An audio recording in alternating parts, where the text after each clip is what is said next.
ชอบได้โดยพระองค์เองสวากขาโตเยนะภะคะวะตาธัมโมพระ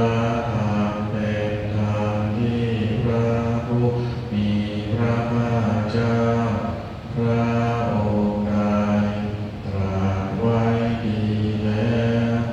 สุปฏิปันโนยัสสะภะคะวะโตสาวกสังโฆพระสงฆ์สาวกของพระผู้มีพระภาคเจ้าพระองค์ใด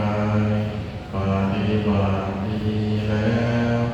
ธัมมายังภะคะวันตังสะธัมมัสสะสังฆังอิเมหิสกาเรหิยะถ